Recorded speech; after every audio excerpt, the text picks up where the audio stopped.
안녕하세요. 라뮤나입니다. 2024년 10월 14일 노벨 경제학상이 발표되었습니다. 이에 노벨 경제학상으로 데런 에스머글루, 사이먼 존스, 제임스 로빈슨 3명이 선정이 되었고, 그 중에 데런 에스머글루, 제임스 로빈슨은 어쩌면 누구에게는 친숙하고 누구에게는 처음 들어보는 인물일 수도 있지만, 이 두 분이 쓴 책은 제가 정말 인생에 뽑힐 정도로 인생책이라고 불릴 정도로 감명 깊게 읽은 책이기도 하였습니다. 그렇다면 데런 에스머글루, 제임스 로빈슨은 어떤 사람인데 노벨 경제학상까지 받을 수 있었던 것일까요? 여러분, 국가는 왜 실패하는가라는 책을 혹시 아시고 계시나요? 그 저자가 바로 데런 에스머글루, 제임스 로빈슨이라고 보시면 됩니다. 이에 오늘은 국가는 왜 실패하는가라는 책을 통하여 과연 이 사람들이 어떤 가치관과 영향력을 책에 담고 우리에게 전파하고 싶은 것은 무엇인지 한번 알아보는 시간을 가져보도록 하겠습니다. 국가는 왜 실패하는가라는 책은 자신의 주장도 말을 하고 있기는 하지만 이전에 나왔던 주장들에 대해서 반박을 하면서, 이에 막스 베버의 프로테스탄트 윤리와 자본주의 정신, 제프리 삭스의 빈곤의 종말, 제러드 다이아몬드의 총균세의 주장을 대표적으로 반박을 하면서 내용을 이어나가고 있습니다. 그렇게 이 세 개의 책과 국가는 왜 실패하는가에 대한 책은 어쩌면 주장을 하면서 반박을 하기도 하고, 그러면서 통일된 주제성을 가지고 있기도 합니다.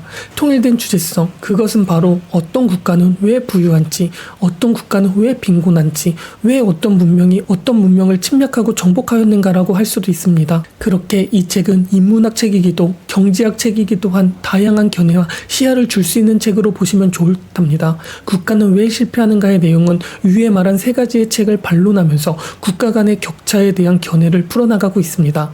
이에 첫 번째, 막스 베버의 프로테스탄트 윤리와 자본주의 정신의 책의 내용을 잠깐 보자면, 이 책에서는 인종주의 시각을 19세기부터 20세기 초까지 우생학의 발전으로 표현을 하는데, 우생학이란 우월한 유전자를 발전시키고자 하였던 것이고, 이러한 영향으로 제국주의의 본질을 만들어버리는 계기가 되기도 하였습니다. 즉, 우생학이 발전하던 시기의 개념에서 보자면 어떤 인종은 특별히 머리가 나쁘기도 하고 게으르기도 하고 나태하기도 하기 때문에 못살기도 한다는 주장을 이 책에서는 내고 있기도 합니다.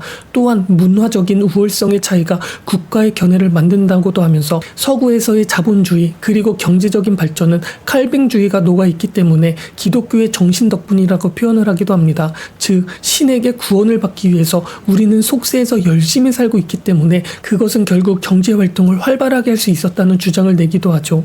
또한 우리가 잘 알고 있는 제러드 다이아몬드의 총균세에 나오는 국가 간 격차는 지리적 요인에 의해 벌어졌다. 즉, 지리적인 환경 그리고 생각보다 지구는 공평하지 않은 운이 존재하기 때문에 국가 간의 격차는 벌어질 수밖에 없었다고 주장을 하기도 하죠.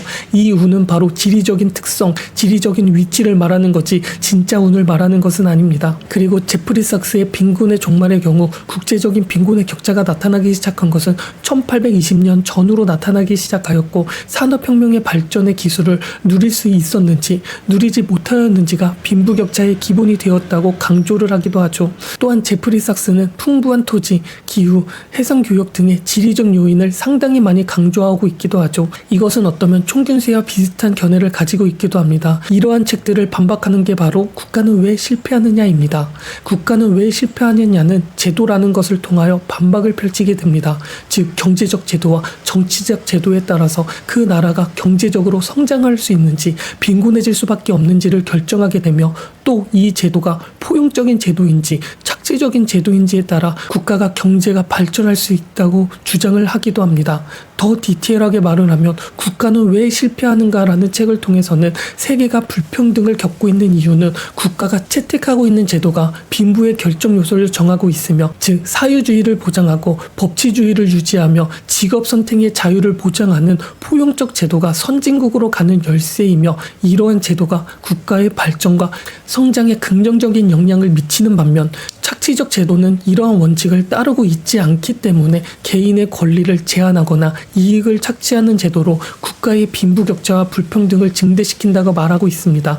즉, 포용적 제도는 개인적인 자유와 선택을 중요시하는 제도이며, 사유재산을 국가 성장 원동력으로 삼고 있기 때문에 국가가 있기 때문에 국민이 있는 것인지, 국민이 있기 때문에 국가가 있는 것에 대하여 어쩌면 명확하게 알려주고 있기도 하는 주장을 펼치기도 하죠.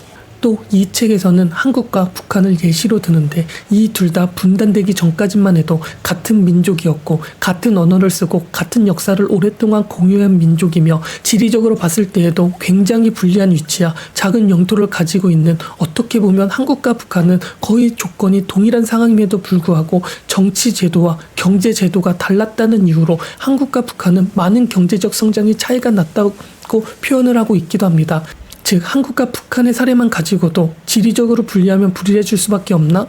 라는 총균세라는 책과 빈곤 종말이라는 책을 충분히 반박을 할 수 있었습니다. 이런 것들이 국가는 왜 실패하는가에 대한 내용이며 이 책이 나오고 테런 에스무글루는 당연 여기서 비판을 했던 책들의 저자, 대표적으로 제프리 삭스는 이 책을 비판하기 시작하였고 테런 에스무글루는 또 여기서 반박을 하면서 실전이 오가기도 하였었습니다.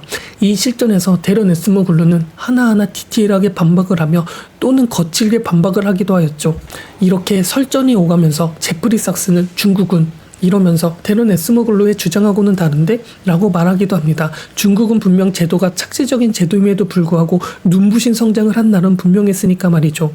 그러자 테런 에스무글루는 이 중국에 대해서도 인정할 것은 인정하면서 중국은 결국 이 착시적인 제도 때문에 한계에 봉착할 것이라고 말을 하기도 하죠. 그렇다면 이 영상을 보는 여러분들에게 질문을 하고 싶습니다. 국가는 무엇 때문에 잘 살고 있는지, 국가의 빈곤은 무엇 때문일까요?